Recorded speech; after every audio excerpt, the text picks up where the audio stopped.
Did anybody else catch the fact that she referred to us as Kevin and Josh Marpet, which implies we're married? Aww.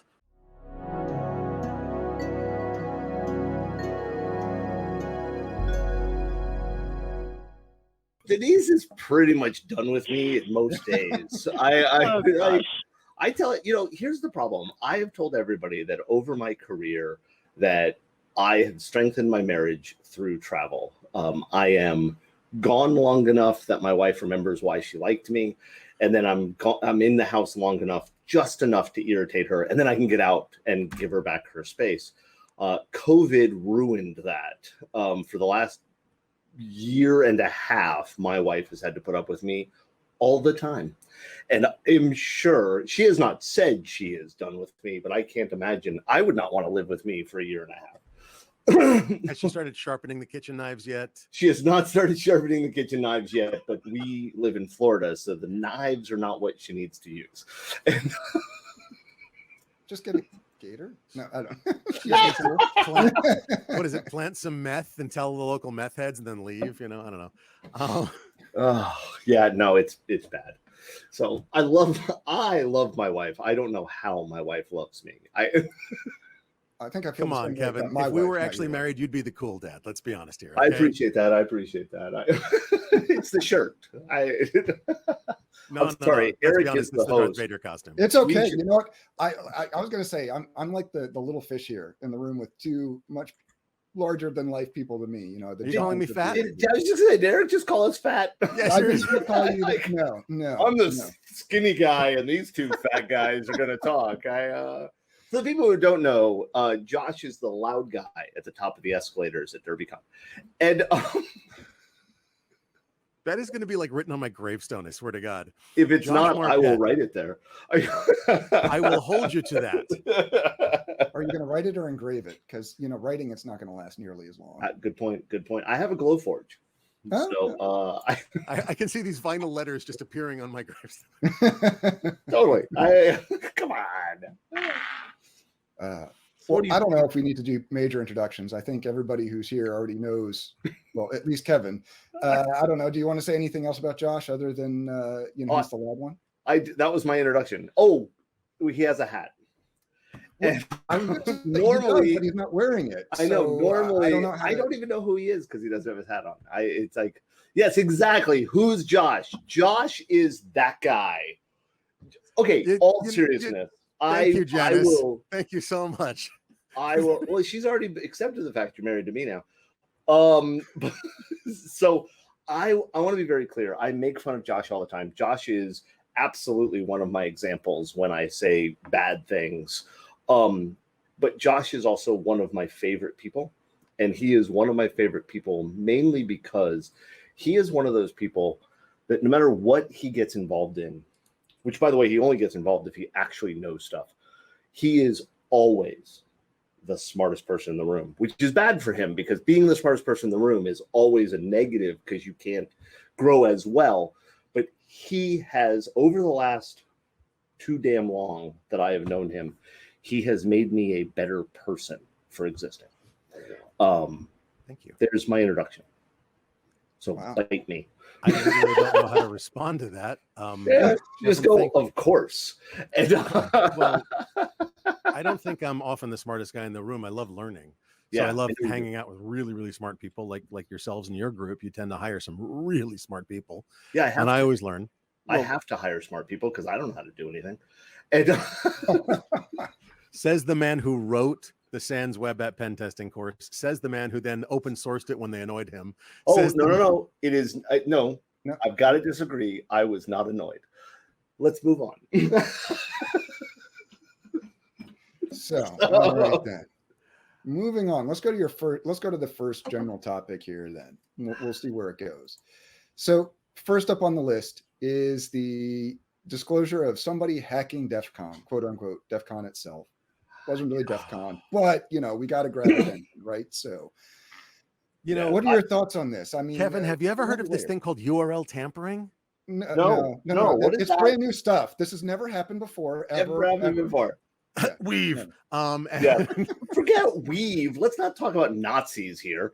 Let's self-proclaimed, by the way, which I'm a very firm believer. I believe we use the term Nazi way too often about people we don't like. If you call yourself a Nazi, I'm cool with referring to you as a Nazi from then on. Right. But so for the people who don't know, a security researcher, I think that's was there sarcasm in that tone? I hope not. No, but I was going to ask about it. But for the first year ever, DEFCON is requiring people to register to go. And I get why. Like, I want to be very clear. This is not me bashing Nikita. She's awesome. They're doing it because of the restrictions in Vegas, the requirements that the location has put in, the stuff like that. So they have to be able to somehow plan a level of regulate. Well, I don't even want to call it regulate, but yeah, that works, right? And so you've got to register online, and DEFCON went out to a vendor. I'm blanking on the name of the vendor now, and that's okay. And they used the system, and this person registered for a ticket and realized while they were registering, guest manager, thank you. Yep. That their ticket was accessible without authentication or logging in, or I know those are the same thing. Or there was no extra steps. You just went to a URL. And so they tested it. And I want to say something. They said something in their blog that I think is really important. They grabbed 5 tickets other than their own. And that was enough for them to validate the finding. And they moved on. Thank you. The number of people are like, well, I downloaded 17 million people's data to prove it was possible. Yeah, bite me. I hate when people like, well, I had to prove it. You proved it at 6. You proved it at 2. You proved, right? Like, no, I honestly say more than 2, but between 5, 10, 20, somewhere in there. Maybe if there's 5 different segments, 1 or 2 from each segment, whatever. I get the idea. Yeah, I would say that it depends on what you're doing and what, like in this case, I think 2 other than your own would have been enough. And I'm not bashing the guy for going to 5, right? I'm just saying. No, that's fine. That's fine. Like, that's fine, yeah. Hey, I access mine. I access this one. I access this one. Whoa, that's bad, right? So they immediately reached out. DEFCON staff reacted. He said before he even reported it, they had already contacted him. I'm exaggerating. And then guest manager. Yep. Dang it, you just told it to me. Guest manager, yeah. They responded very quick, which was awesome, and fixed it. Now, I will say, I gotta ask, how did we get to this point? Oh, that's an easy answer. Honestly, seriously, DEFCON has gotten too big. No. I'm not talking DEFCON. I don't think how did we get to this point isn't DEFCON's issue. How did we get to the point where guest manager, wait, because you're about to say something I agree with, and we don't want that to happen. The guest manager should have never put it forward. And I totally agree with you. During the procurement process, how did DEFCON not notice this? I think maybe, I'm not going to say they've gotten too big. That sounds like the people who are like, hey, that local band that signed a contract sold out, those jerks. We want DEFCON to be huge. I'd like DEFCON to run 12 times a year, because then I wouldn't have to go to Vegas in August. But it's along the lines of nobody tested the process. Totally. And so therefore nobody noticed. Nobody took the process from start to finish and said, hey, look, we're doing something for the first time ever. Yeah. Let's actually do a security scan. Let's do a workflow scan. Let's make sure that, it works. Yeah. Okay. And besides work, let's make sure it's a secure process, because we're a security conference and it's likely that somebody might test these things. I will bet you, and I don't know, but I will bet you that part of the thought process, the threat model, the discussion about what was bad or good or whatever, probably wrapped around some of the idea that nobody would use their real information to sign up for a ticket. Except you're using your credit card. So you might as well use your real information. And some of it, you have to use your real information. You'd have to, right? Yeah. See, I have not bought a DEFCON ticket because I'm not going to DEFCON this year. The reason we're not is we're actually having all of our tech staff are going down. We're renting a house in Orlando, and we're having a week-long meeting for us to discuss what we do right every year and what we don't do right and how we can improve. Meeting. Yeah, totally. I'm actually really excited about it. We're going to get almost everybody together and just hang out and get some stuff done. We're not going to Disney. We're not going to Disney. Even though there's at least one person in the company who's not been there yet. That's that person's problem. Fair enough. Wait. Is that legal in that company? I thought it is legal. This is where we messed up. We did not ask the Disney question during the interview. We forgot that one. We have started asking whether they eat bacon. Because we had a consultant that didn't eat bacon, and her answer was always, "There's more bacon for the rest of you," and my answer was, "Pigs reproduce," and so. Oh dear. Okay, so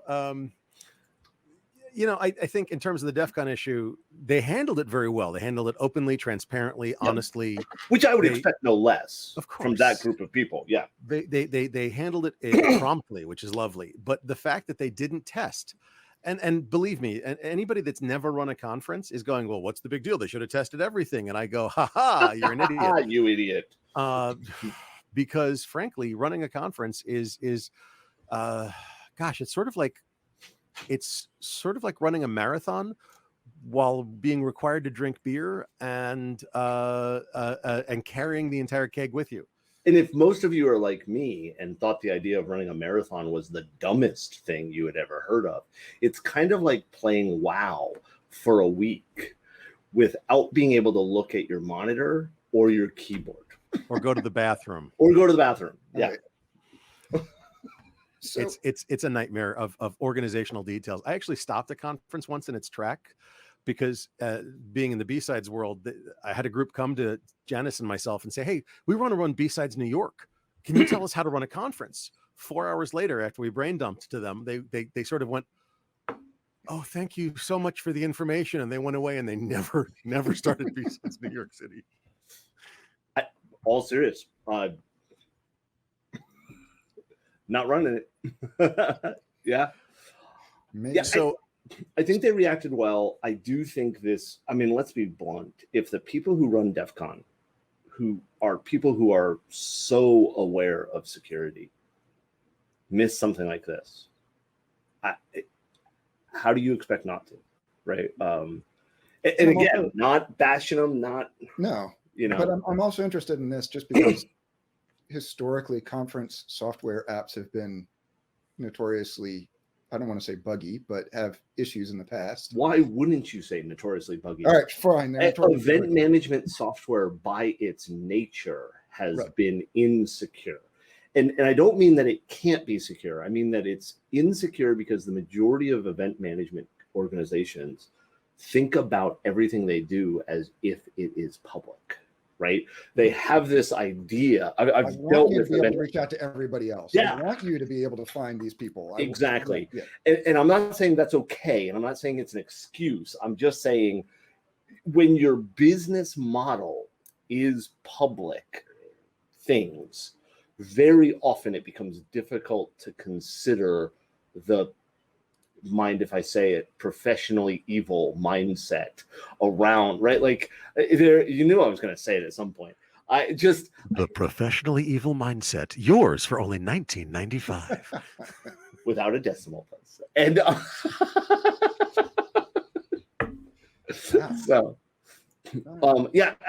all seriousness, I think that, Well, I think there's another reason, to be honest with you. And I think that other reason is for any niche industry, which is that there's just not enough people seeing it to find all of these issues. I mean, Microsoft Windows, for example, is used by millions and millions and millions of people. Somebody's going to run across every possible combination of my cat walked across my keyboard to find this error or whatever, which, by the way, has happened. But when you have event planning, veterinary, dry cleaning, whatever software, the software for every niche. Some of these niches have 500 companies that use it, and that's it. And there's 5 people in each company or 10 people in each company or whatever. And so often it's some person who read PHP in 37 seconds and the book, that's the title of the book. And now they're writing enterprise software, right? It's not a joke. I mean, it's a joke, but it's not a joke. It's not. There are literally software. The Access database underneath somebody's desk that's running the incredibly powerful, important. Don't say that, because when Blue Cross of Florida first went online, the DNS server for all of their public stuff was under one dude's desk, and he rested his feet on it. I remember a FoxPro database that was critically important to a department that, Microsoft Access. How many organizations had somebody on the weekend think, "Oh, this will make my job easier," and then it grew from there. Yep. Right. Yeah. Totally. Yeah. Oh, so man. I went to a company that did private label credit cards. That turns out that they were running their batching software off of the coder's workstation, not their actual server. And so he went away on vacation, and we did updates and shut his workstation down, and he didn't reboot it because he wasn't there the next day. He was on vacation. He's like, it didn't batch. So he gets frantically called, and he goes, "Why did you turn my workstation off?" We ran updates. He goes, "Don't ever do that on my workstation." Right. My workstation's different. You need to fire him. When I was a Webster administrator, we had a new app deploy to production. Multi-tier system, backup, HA systems, all this stuff. And it deploys the one night, a couple days later, about 6 p.m., I get a phone call, system's down. I jump in. I'm trying to figure it out. I can't figure out what's going on. I'm troubleshooting it. Finally, I reach out to the developer. I'm like, "Hey, the guy, guy drives into the office. He's like, I don't have remote access." He drives into the office. He calls me to tell me he's in the office. I'm like, "Man, everything's working now." And he's like, "Okay, well, then I'll just go home." And he left, and everything was fine for a few days. And then, a couple days later, about 7 p.m., the system went down, and it turned out, as we troubleshot it, that basically he had forgotten to change the config file, and he had pushed it to production, where it made calls to his workstation, which was running, like the Java IDE. Right. And what was happening was when he'd leave for the day, if he shut off his computer, the system went down. And then by the time he got back to the office, he would turn on his computer, which would start everything back up. And it was bad. I mean, it happens. Okay, enough war stories. We should probably move on to the next story. Well, let's talk about a shooting war. I was going to say, you brought up war, so now we have to move on to the whole idea about cyber attacks potentially leading us to war, real war. This is like a multifaceted here. So yeah, we have a lot of stuff where the U.S. government has come out. We have a whole bunch of articles. They'll be linked somewhere, I'm assuming. I'm assuming the host will handle it.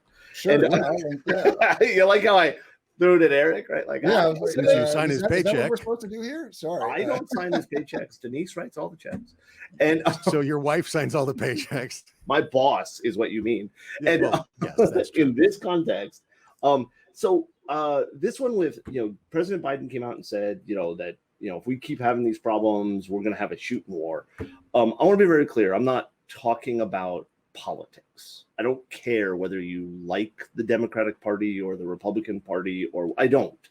I think that this is not newsworthy. The U.S. government has for at least a decade, more than a decade, considered cyber warfare, and has a policy of the fact that they can retaliate with equal attack power, including kinetic, and they consider cyber warfare a weapon of mass destruction. Is cyber warfare considered a WMD? The last time I read about it, it was considered a WMD, which meant that, according to policy, the U.S. government could launch nuclear weapons in retaliation for a denial of service attack. Now, I do not believe that would actually ever happen, but it actually started. Mike Poore and I did an entire talk one night, a panel discussing, because we thought it was funny, if the U.S. government says that cyber warfare is warfare, right, then does that mean that the Second Amendment protects my right to hack back? Oh, Lord. So if you look at the Second Amendment and Castle Doctrine, and again, not talking politics, don't care your opinion, but if the government says cyber warfare is warfare, and they'll use kinetic response, bullets, does that mean the Second Amendment and Castle Doctrine protect my right to hack back? Oh God, I don't know. That's a really good question. Not a lawyer. I think it does. Well, okay. Castle Doctrine says if they're on your property. I was about to say. No. Some implementations of Castle Doctrine. I live in Florida. Well, that explains a lot, actually. I know. Have you ever heard of Florida Man? Right. No, I'm sorry. You haven't been seeing naked wrestling gators on the freeway. Do you know that? Well, I'm just going to assume it's a true I don't statement. want to know. I don't want to go there. Yeah, So, and you're absolutely right. By the way, Uriah, what constitutes cyber warfare? And let's be very blunt. It's up to the person who's defining it. Because right now, there are definitions, but as far as I know, and feel free to correct me, Josh, because he will, the U.S. government does not have a qualification for cyber warfare, right? As a cyber war fighter? No, what constitutes cyber warfare? They have a qualification for cyber terrorism. Yes, that's they do. Based on the Safety Act. As for the qualification for what constitutes cyber warfare, I would assume, and this is off the cuff, I would assume that it would have to be a congressional declaration because that's the declaration of we're in a war.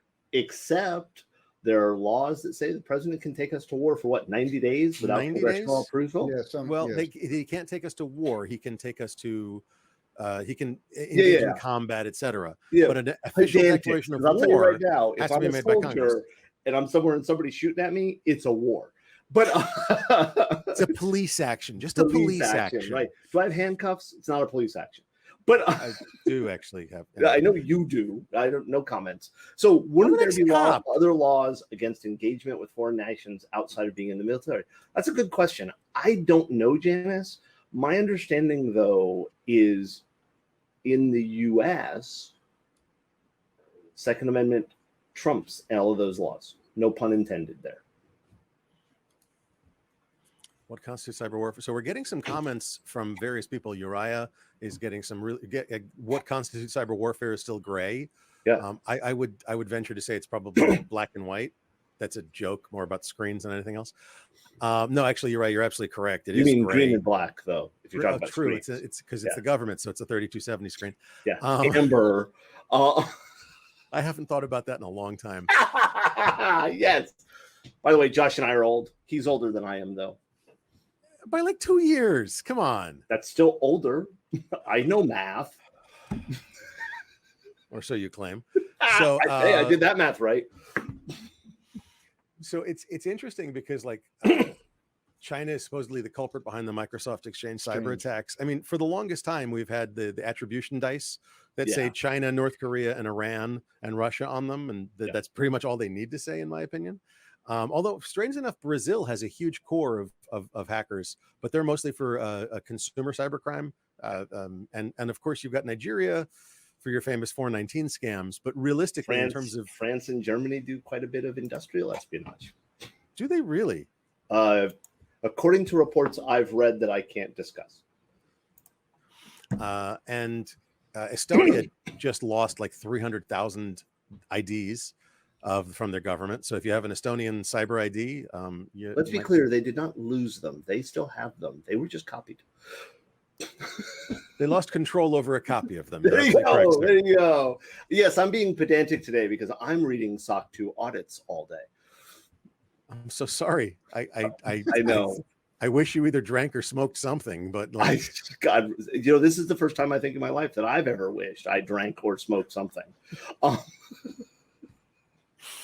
Uriah has a good one. The general thought is anything that doesn't hit critical infrastructure is not actual warfare. Yep. And anything else is just basically cyber espionage. Did I characterize that right, Uriah?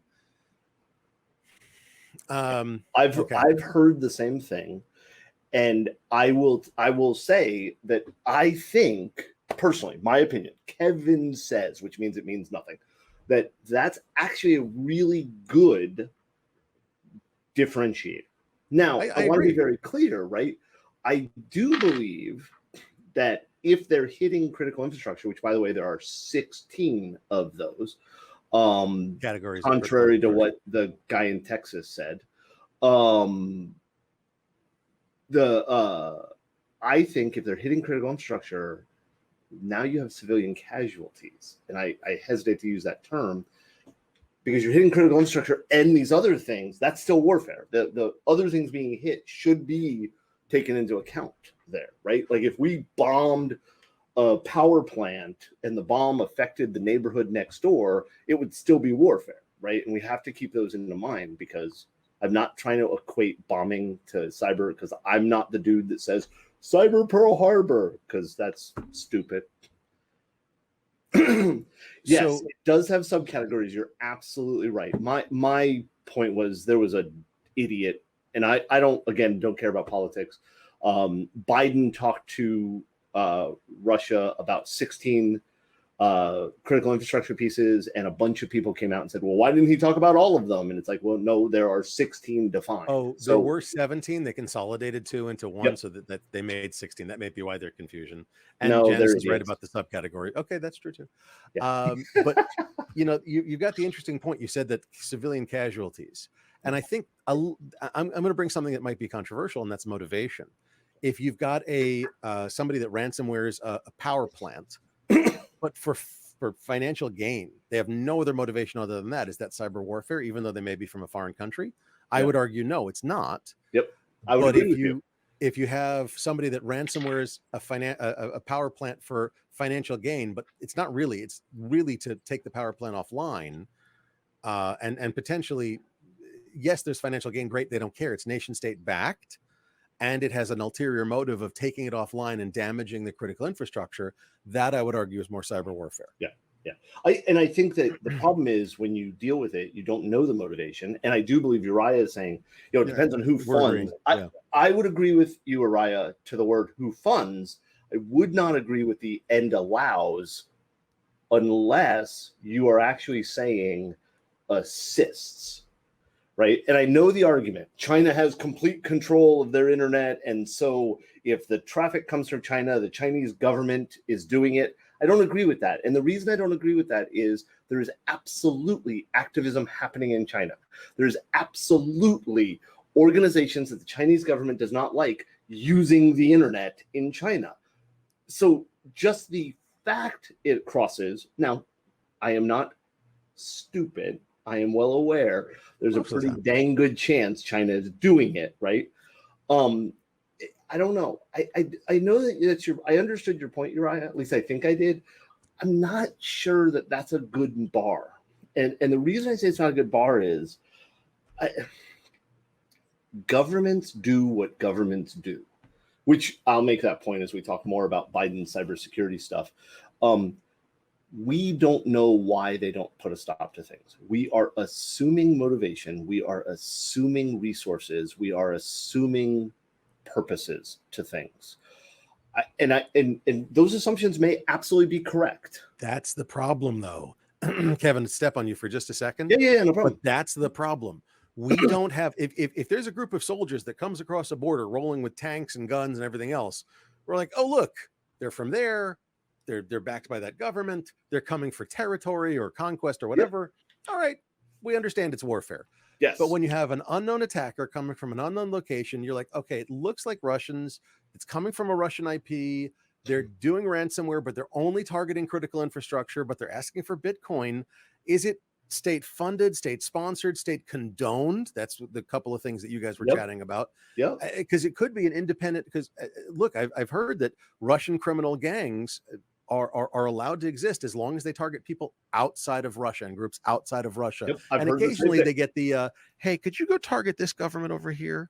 You know, and they're like, oh, of course, whatever you want, no problem, because that's how they're allowed to exist. Right. So I will say, yeah, it is. I will say, though, Uriah, I have to call out the fact that your two sentences there really contradict each other.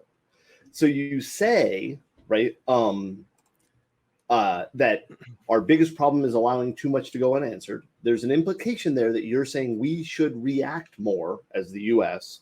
to cyber attacks. But then you say attribution is difficult and rarely conclusive. So if it's rarely conclusive, who should we be answering, right? And please understand, I'm a really big supporter of hacking back. And I know that that's not a popular opinion, and we can discuss why. But if we don't know who the person is, who are we supposed to be answering? And how would you like us to answer? Should we hack that machine? Should we hack the machines around it? Should we hack the country? Should we knock them off the internet? I'm not, or should we invade? Well, I mean, okay, so actually, I'm going to take this back to the real world for a second. In the Ukraine, did you ever hear about the little green men? Yes. So in the Ukraine, they actually were attacked, invaded by soldiers who had no affiliation, no actual patches or identification or whatever. And though, I mean, they're Russian. Let's be clear. Yes. But they're not officially Russian. So even in the real world, it is possible to invade somebody without official attribution. Even in the guns and bullets and kinetic response world, it's possible to do.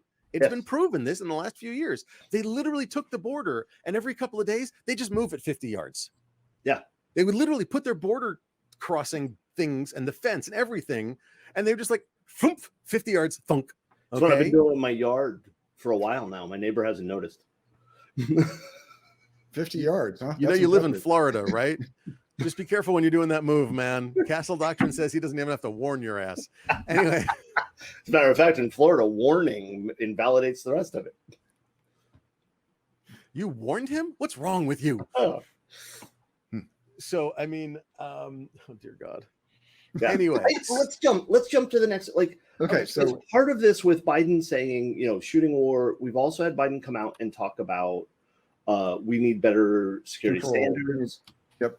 Better controls. The government is starting to mandate various things inside of critical infrastructure and things like that. And I'm going to ask, what do you think the government should be doing? You being Josh. So you've got a lot of questions here. So you've got the government mandating, according to executive order. Now, remember, there was an executive order May 12th that mandated that the government, all federal contractors have software bill of materials. Yep. And zero trust. Yep. And that has to be done in 90 days. So that's May, June, July. We're getting close. Okay. And I'm on the SPDX committees. SPDX is one of the software bill of materials protocols. I'm on the outreach committee. I will tell you that while we have some amazing things going on. That was my outreach. Well, we have some amazing things going on. I'm actually working with the SPDX group in Asia and here in the US. There's all sorts of great things going on, but I guarantee you that there's not a full-fledged plan for SBOMs in the next 30 or 45 days to be handled by all federal contractors. It's just not happening right now. My understanding is it doesn't say they have to have the SBOM. They have to have a plan, right? They have to have a plan to get the SBOM. NTIA, the National Telecommunications and Infrastructure Authority, has to have a plan for them to have SBOMs to give to the federal government, to the agencies that they work with. Right. And I talked to Alan Friedman of NTIA, which, by the way, you should have him. Not anymore. Did he just announced this morning? He got a promotion, which is awesome because Alan Friedman's great. He is amazing. Where's he going? I didn't even hear it. You had to ask. If you hadn't asked, I remembered, and then I forgot. Find it. But anyway, the point is that I deal with that. I deal with various different aspects. CMMC, which is, and I'm talking to people about cyber insurance right now, and it's fascinating because what we're seeing is a confluence of the government mandating and cyber insurance mandating a better controls on information. Can you do me a favor? Sure. When we're done, can you just go on Amazon and buy any extended universe Star Wars book? Sure. Why? Okay. And then just read it. I've read several, but no. You obviously need to read one soon, because if you think discussing SBOM and CMMC is fascinating, you need more literature in your life. If we weren't being recorded, I would offer you a one-finger salute. Anyway, it really is fascinating. I'm concerned for you. Look, I have a nonprofit that I started, the RMISO. I have a marketing and sales company, MJM Growth, And I'm actually getting them involved with these things because Which is it's you fascinating. Should. Yes. Because it really is fascinating to see the market and in terms of the cyber insurance, starting to mandate controls and starting to turn down coverage and make coverage more expensive. And then on the other side, you've got the government going, look, we need controls on information. CMMC, the Cybersecurity Maturity Model Certification, came about because companies were not handling information properly. But here's my problem with this, okay? And I want to be very clear. This is not a political thing. I personally question the government's ability to do most things well. But I recognize the fact that private organizations being responsible for doing things well is also problematic, right? So like I say to people all the time, I don't like the health insurance system that we have now that's tied to your job, but I've also dealt with Medicare and Medicaid, and it scares me to death that everybody would have to deal with that as well. So I don't know the right answer, but both answers scare me, right? So I'm not a pure libertarian, and I'm definitely not whatever the other side of that would be. I guess fascist. I don't know. Yeah, I was like, I don't know. Yeah, I don't know either. But here's where I start to have a problem with this. Okay, so the government's now starting to mandate standards. Okay, controls, standards. Yeah. Okay. Absolutely. Right. Okay. So why didn't they just follow the standard the government said 12 years ago was the industry standard for security, that being PCI DSS? Actually, strangely enough, a lot of these standards are, I'm not going to say based on, but they're in the same vein as PCI DSS. Understand. Like, for example, the preliminary scoping for CMMC is around the data. Yeah, but my point is, although the scoping guide has not been released yet, this is my own opinion. Please do not take it as official opinion of anybody. Yeah. If the government already said there was a standard that existed, why wouldn't they just continue to use that? And oh, by the way, when we read most of these executive orders, they don't actually accomplish anything. They say you must do something. Right. And the worst words after this is how we've always done it is, well, we had to do something. Because we had to do something is how most disasters happen. Right? Explain. When you're in mode of we have to do something. When you're in disaster mode. Got it. Okay. Yeah, now I understand. Like New York making it illegal for the police to possess the guns New York gave them. Oh, the New York Safe Act, when they weren't they weren't exempted from the Safe Act. Right. Exactly. Yeah. And I'm not arguing, like, look, I'm not arguing either side. I know what my opinion is, but the government came out and said, in this case, New York, government came out and said, oh my God, guns are bad. We have to regulate this. These guns are illegal. And somebody pointed out to them that every police officer in New York City carried one of the guns that was explicitly marked as illegal. Right? That's bad. California just made it illegal for certain Dell computers to be shipped into the state because of the size of the power supply. Right? And again, I'm not going to argue whether that's good or bad or not, but I will point out that Dell was, I believe they still are, one of the main suppliers of computers to the California government. So when we have the federal government say, hey, I'm coming up with a standard, that scares the crud out of me. And I'm not saying they're not doing a good job. I'm not saying they can't do something good. Chromebooks for everybody. I like it. Oh, geez. As long as the Chromebook is the good ones, not those $200 ones. That's the ones you bought. I have a Pixelbook. I love my Pixelbook. No, don't say states' rights, because then we start talking about slavery. Oh, God. This is going to get ugly fast. Okay, look, in all seriousness, I think that having not necessarily a standard, and this is off the cuff, bear with me, but I think that having a you must be this tall to ride type of standard is better than you must do this and this and this and this. I totally agree that the you must be this tall to be on the internet is a valid standard, right? Right. I like those. You don't see those very often from the government. No, you don't. Now, admittedly, some of the standards out there right now are very good. 853 has been rewritten until it's actually pretty straightforward. And it's a much more solid standard Yeah, human. Oh, Uriah, that's horrible, man. You just put the DPRK off the internet. That's North Korea, and the joke is that they're very short. No, that's not a joke. That's awful. That is horrible. I'm not even going to ask Janice what organic food is. I'm just going to go with yes. Yeah, malnutrition is a problem. Broken? Let's go with yes. We'll talk about that later. About that later. Okay. Anyway, no, but also in all seriousness, 853 is a pretty good standard. It's very understandable. It's well written. It's done properly. It says here's the minimum level. Sorry, it's not prescriptive. It's not prescriptive. It's descriptive. Exactly. Yep. It says you have to protect against these things. Here are some ways you can do this. You know, the NIST CSF, the cybersecurity framework. We don't care where you measure, but here are some ways to measure yourself against. Yeah. Okay. And they said, and different companies and different verticals are going to have different profiles. You may decide that you need to be a 4 in this and a 2 in this, because for your risk assessment, for your threat profile, that's appropriate. And that's fine. Those kinds of standards are really nice. The problem is DISA-STIGs came from the same groups. They came from the same company organization, not necessarily the same group of people. Yeah, same organization. DISA-STIGs are the opposite.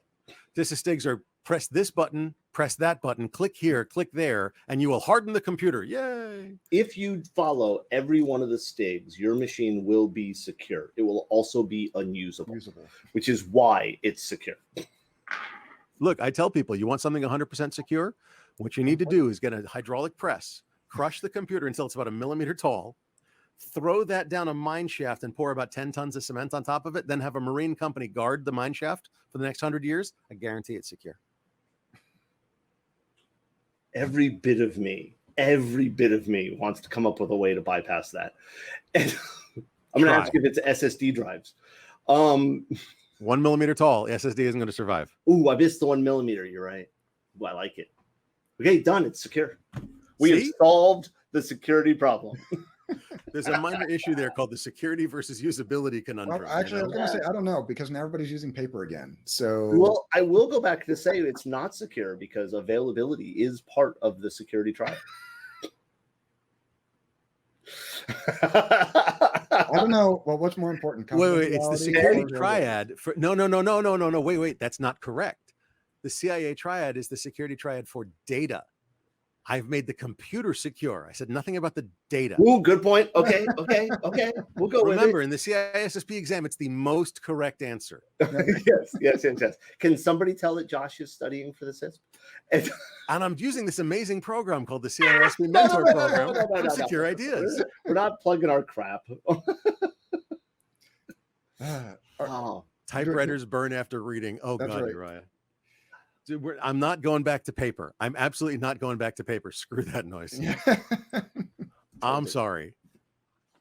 All right. I have the Kindle version of the book. Thank you very much. Really? Oh, I'm so sorry. You know, honestly, it's funny, but I actually do learn better from paper books. Yeah. So I just bought the 11th Hour. Yeah, by Eric Conrad. Yeah. So I have the Kindle version and the hardbound version, and I use the Kindle version to very quickly find something, and I use the hard copy to actually highlight and learn and study. Oh, I don't highlight anything. I can't highlight books. So you probably dog ear corners and pages too, don't you? No, I would never do that. That's horrible and disgusting. Highlight? A lot of people do. I tend to not highlight. I read too fast, but yeah, it's just ridiculous. When I'm trying to learn, I read. I actually have to force myself to read word for word. Take notes and something else, not in the book itself. Yeah. Actually, when I was a cop in academy, they forced it like you take notes during the day, then you type the notes up at night, and they grade you on your typed notes the next day. I'm like, can I just type them? I'll retype them. They're like, what do you mean? I'm like, no, I can't read my own handwriting. Yeah. So I couldn't do that. My handwriting is Perl. The write once, read never language. I think we're all in the same boat. And they were joking. They're like, what? No, you come on, just write them and then type them up that night. I'm like, no, I can't read my own handwriting. No, I can't do it. I take notes all the time and find them later. And it's like, what is that? Yes. Oh my God. You're like, okay, turn left. It's an Egyptian hieroglyph of a chicken, you know. All right, enough. Let's go to the next story. Yeah, well, I was going to say, do we want to talk about the EU or Microsoft? Which one? Ooh, let's talk about EU. All and right, here's why. It's a very simple answer. It won't work. Done. Now we can move on to the next story. Wait. They really do. I didn't read this one. They actually plan to prohibit anonymous crypto transfers. Yeah. How can they possibly do that? It's not under their jurisdiction. Josh, do you not understand that we, the population of the world, have proven time and time again that if we pass a law that says something, it solves the problem? 100%. Nobody is poor. There is no drug problem. There's no illegal drugs. Yeah, all they have to do, the European Commission has proven this. All they have to do is say, don't allow anonymous crypto transfers, and everybody in the world will be like, oh man, this crypto thing, we'll have to sign it with our real name. Jackhole. I don't think they watched a whole movie, Janice, because there's no way you could watch a whole movie about crypto and think that you could ban anonymous crypto transfers. You mean anonymous crypto transfers, the basis crypto was built for? Like, the whole point of cryptocurrencies was anonymity. Decentralization, anonymity. Yeah, exactly. Yeah. Like, yes, there are cryptocurrencies that don't take anonymity as one of their core fundamental pillars. But let me ask you this. How successful has the EU Commission, the European Commission, been at getting Facebook and Google to respect privacy? Oh my God, they've been. GDPR. Oh crap, yeah, that's failing in court, isn't it? You know what GDPR accomplished? Everybody has this thing about cookies. Yeah, it didn't accomplish pop-ups. Pop-ups are how it accomplished it. What it accomplished was getting millions of websites updated. And no. Hey, you're forgetting something important. It burned hundreds of thousands of consulting hours. Totally, and lawyers everywhere are making a fortune. Oh. GDPR funded consulting. Exactly. I will be honest. I'm a consulting firm. We have gotten $0 from GDPR. I've gotten a few bucks from GDPR, mostly from Ein's discussions and things like that. Yeah. I've had some Ein's discussions. My answer always is I don't want to touch it because it like you said, it's in court. It hasn't withstood challenges. There's so many problems with it. It has absolutely created jobs, Uriah, but I think we could have created jobs way better ways. This was GDPR to me, and I know that's not what the case was, but the story was. GDPR was a way for fat cat politicians to clap themselves on the back and say, look how good we are. We're protecting the little people. All of the politicians in the world, maybe not all of them, have forgotten that they are our representatives, not our leaders. And they are making decisions based on how they feel will get them reelected, not what's best for the population. But the idea that they would ban cryptocurrencies is so asinine that... No, they didn't ban cryptocurrencies. That would be rude. I'm sorry. They banned anonymous transfers of cryptocurrencies. Yeah, bite me. Here, all of my transfers have been initiated by 127.0.0.4. And not one. Yeah, not one. For the people who don't know, localhost is actually an entire class A. And Kevin owns all of it but 3. .3, not 3 IPs. Right. So there are actual security professionals trying to help with laws. Most of the time, it runs into big significant problems. Yeah, and those problems end up when there's no place like 127.0.0.1. That's right. The most of the problems that they run into with actual security professionals trying to help with laws are that they get sucked into the political whirlpools and they don't actually help with the technology of the law or the technology the law is supposed to regulate. Why do you hate that meme? It's cute. Nobody calls it home. There's no place like tilde. That only works if you understand Linux. 127.0.1 is local host, not home. Nobody says there's no place like local host. I do. Then you're wrong. There is no place like local host. When you finish the day, do you go to local host? I've never left localhost. That's a good point. I work from home. No. When you travel, do you say to people, I'm heading to localhost? What is this travel thing you speak of? Let's be clear. when you're staying in a hotel, that is localhost, but it's not home. This is true. This is true. This is true. All right, enough. I'm pedantic about that one. That one always irritates me so bad because it's so wrong, and every nerd in the world except me has accepted it. Remember, there's two kinds of people in the world: those that understand binary. There's two types of people in the world: those who can extrapolate from incomplete data. This is way too much fun. All right, we should actually talk about one more. Should we skip Petit? Can we talk about Van Buren and CFAA? Since we're on a law kick. Sure. Okay. No, wait. The PetitPotam one, I actually thought was interesting. We're not talking about the specific details. Yeah, don't worry about the specifics of that one. Okay. So why do you think it's interesting? Because so Microsoft's been hit hard over the last couple of months. We all can agree to this, right? They're having a few issues here. Right. So the bigger question is, forget the specifics. Why do you think they're in the situation they're in? I mean, I have a couple of opinions, but I'm curious about yours. But Microsoft in general, why do you think and they continue to have these issues? And I'd like to add to that, if I may, a very key point. Microsoft used to be the laughingstock of information security, right? Like MSO 8067. The fact that I can rattle that off the top of my head and probably exploit it with my mind, tells me, right? I have shell, but like they used to be, and then they did like a complete, I'm going to say 180, because 360 meant they're facing the same direction they were when they started. People are like, they did a complete 360. That's not good. That means they spun out.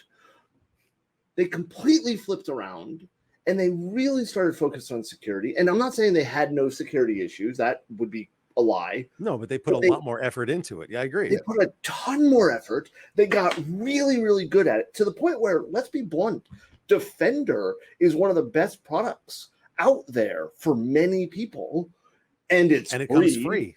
It's right. Yep.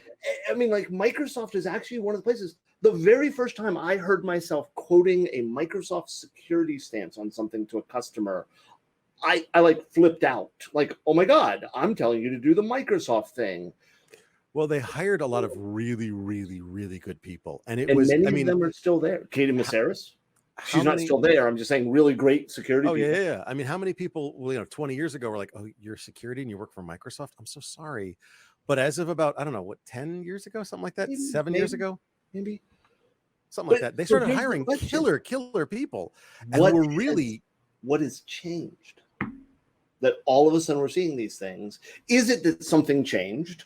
Or is it that some process is failing? Or is it the fact that they're blocking GitHub accounts that have exploits? Yes, Clippy got its wings. And like, seriously, what is going on with Microsoft? And I don't mean that like, oh my God, what's happening with them? But, and Eric, you said you have an idea, and I feel like we've talked over you this entire session. That's okay. It's hard. I don't mind. It's sorry, it's very interesting listening. What's your idea? Talk every once in a while, so it's all good. No, I mean, so forgetting one of the big issues with, anybody can read SAM. That's a different issue. But that was a bad screw up. That's a really bad screw up. Completely agree. But forgetting that one, I mean, a lot of these issues come back to old legacy things, right? Printers and NTLM and things exactly. like that. Legacy stuff that Microsoft, in many cases, is saying, you shouldn't be using, right? That's their stance in a lot of cases. So are they really Windows vulnerable? XP? Yeah. Or is Microsoft releasing the exploits so that people will upgrade? Oh, nice. There you go. But I mean, so it's one of these things. There have been lots of groups out there that have shifted. And I mean, I don't want to use Mac necessarily as an example, but you follow it, you have to accept what they do. Microsoft has historically been in we want to continue to support you, even if you're making bad decisions, right? And a lot of these exploits are following that same idea. We are leveraging things that people aren't implementing because no one has ever done it that way, even though Microsoft says you should be doing it this way, right? NTLM, Microsoft has said NTLM should have died. Oh, God. 10 years ago? 15, 16, 17 years ago? Yeah. We don't want NTLM to die. Yeah, well, you know, it That's makes because you run a pen test tester. company. I know, I'd rather people use Landman. Yeah, exactly. But, you know, You want more than historically, 8 characters in your password? What's wrong with you? no, Loser. 8 is enough. 8 characters are perfect. But 640K is plenty. but should Microsoft change their stance? Do they need to go through and say, you know what, we're going to force you to have to drop NTLM instead of staying we're going to allow it? I don't think they should, and here's why. And all joking aside, that's not because I'm a pen tester. Microsoft has been successful in large part.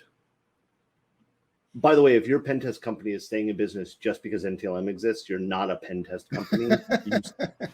But you vuln scan awesome. Yeah, I run Nessus and change the logo. But in my opinion, Microsoft has been very, very successful because they have supported the idea of whoever wants to run their product, right? It's the whole idea, right? Apple did one thing, IBM and Microsoft did another thing, and they're more successful from the ability to run systems, right? And I think that if you look at the history, there was an amazingly great blog for a while, and I don't remember the name of it, and it's no longer updated, but it was this guy, and his job when he worked at Microsoft was going through and maintaining backwards compatibility with third-party drivers and systems and stuff like that. And what he did in each blog post was he broke down why that weird thing in Microsoft Excel happens, or that weird thing here happens because of a Sound Blaster card with dip switches, right? Yes, I used the word Sound Blaster in 2021. And bringing them back. Yeah, totally. And I think that that's one of the models of their success. And I think that if they come back out and they say, okay, here's what we're going to do. We're going to force you to get rid of NTLM. We're going to force you to run laps. We're going to force you to do SMB signing everywhere. Just 3 examples of things. What you're going to see is a mass lack of upgrades. And so what they will do is actually break the security stance they're trying to accomplish, right? In my opinion, and maybe I'm wrong, but I think that if they force it, all that's going to happen is we're going to be running Windows 2012 servers for the next 40 years. And you're not going to see a fix. Yeah, and I was not stating that they should change it at all. Well, I know that. Yeah, because there's too many times where I go somewhere and people think it's been implemented one way, but it's not, right? So few people understand how to necessarily implement Kerberos when we're talking about NTLM that it's just not working anyways. So, So, So it's the old new thing blog, apparently. The old new thing blog? Yes. Thank you. I don't think he updates it anymore, though. Nobody wrote a book. Really? I need to buy that book. I think, yeah.